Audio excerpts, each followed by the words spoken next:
Assalamualaikum dan salam sejahtera. Untuk video kali ini, kita akan mempelajari berkaitan dengan elemen dalam reka bentuk mekatronik. Jadi, dalam bahasa yang mudahnya ialah apabila kita perhatikan suatu produk yang berada di pasaran, adakah produk itu produk mekatronik? Tanpa melengahkan masa, jom kita pelajari tajuk ini.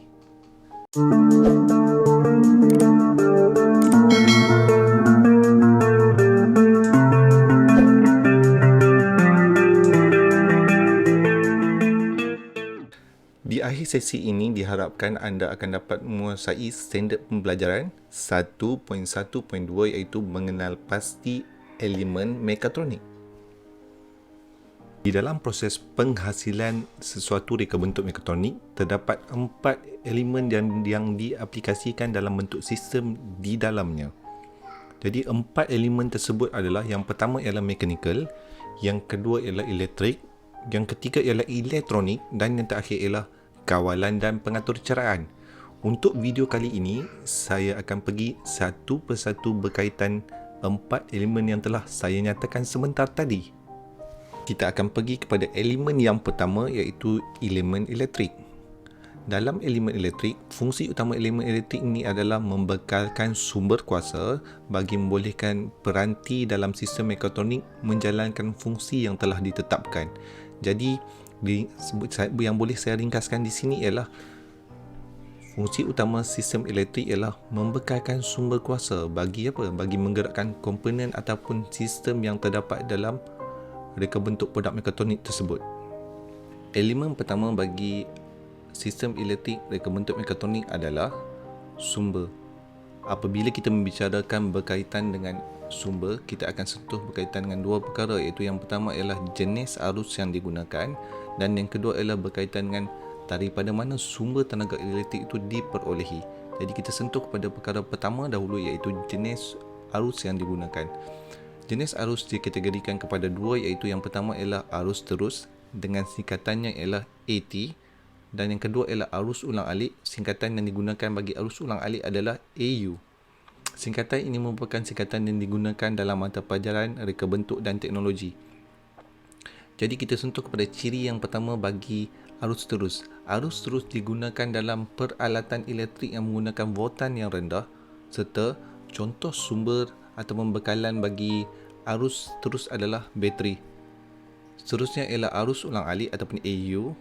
Dalam arus ulang-alik digunakan dalam peralatan elektrik yang menggunakan voltan yang tinggi, serta cara ataupun kaedah untuk sumber tenaga itu diperolehi ialah melalui sesalur bekalan ataupun bahasa yang mudahnya ialah wayar.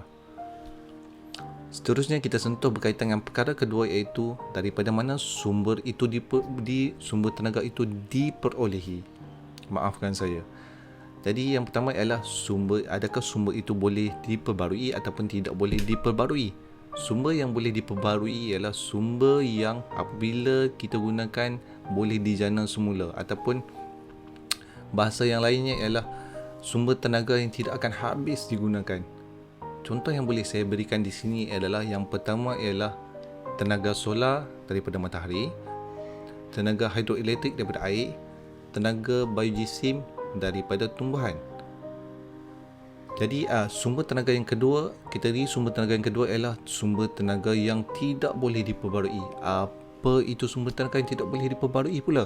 Sumber tenaga yang tidak boleh diperbarui ini ialah sumber tenaga yang apabila digunakan tidak boleh ataupun tidak dapat diganti. Contoh yang boleh saya berikan di sini adalah, yang pertama ialah bahan api fosil seperti petroleum dan gas asli, dan yang kedua ialah bahan radioaktif. Medium ialah elemen kedua bagi sistem elektrik. Jadi apa itu medium? Medium adalah perantara di antara sumber dan beban, ataupun dalam bahasa mudahnya ialah apa yang digunakan untuk menyambungkan sumber kuasa kepada peralatan. Jadi sumber dibahagikan kepada dua, iaitu berwayar dan tidak berwayar. Kawalan merupakan elemen ketiga bagi sistem elektrik. Kawalan merujuk kepada kaedah yang selamat untuk menyambung dan memutuskan bekalan elektrik. Jadi, kawalan boleh dilakukan secara automatik dan manual. Beban merupakan elemen terakhir bagi sistem elektrik. Beban merujuk kepada sebarang peralatan yang menggunakan sumber kuasa elektrik untuk berfungsi dan beroperasi. Video berkaitan dengan elemen reka bentuk mekatronik ini akan dibagikan kepada beberapa bahagian. Sekiranya anda merasakan video yang saya kongsikan pada kali ini bermanfaat dan boleh anda gunakan dalam PDPC dan sebagainya, jangan lupa untuk like, komen dan subscribe untuk memberikan semangat kepada saya untuk berkongsi dalam channel ini. Itu sahaja daripada saya. Assalamualaikum warahmatullahi wabarakatuh.